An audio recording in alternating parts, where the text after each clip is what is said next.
Welcome to VST news. నేను మీ నాగిని. Big breaking news చూస్తున్నాం. విశాఖలో హ్యూమన్ ట్రాఫికింగ్ ముఠా గుట్టు రట్టయింది. కిరణ్డోల్ విశాఖ ఎక్స్ప్రెస్ లో బాలికల అక్రమ రవాణా జరిగింది. రైల్వే స్టేషన్లో బాలికల అక్రమ రవాణా గుర్తించి 11 మందిని రెస్క్యూ చేశారు రైల్వే పోలీసులు. రైల్వే పోలీసుల అదుపులో నిందితుడు రవికుమార్ బిశ్వాయ్ ఉన్నట్లు సమాచారం.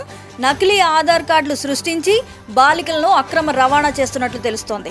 ఒడిశా నవరంగపూర్కు చెందిన బాలికలుగా గుర్తించారు. ఒడిశా, ఛత్తీస్గఢ్, జార్ఖండ్, నేపాల్లోని మారుమూల ప్రాంతాల నుంచి బాలికల అక్రమ రవాణా జరుగుతోంది. ఇప్పటి వరకు 100 మంది పైగా బాలికలను అక్రమ రవాణా చేసినట్టు తెలిపారు నిందితులు. పోలీసులు కేసు నమోదు చేసి దర్యాప్తు చేస్తున్నారు. బీ అవేర్, అమ్మాయిలు జాగ్రత్త, తల్లిదండ్రులు మీరు కూడా జాగ్రత్త.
బీ అవేర్, అమ్మాయిలు జాగ్రత్త, తల్లిదండ్రులు మీరు కూడా జాగ్రత్త.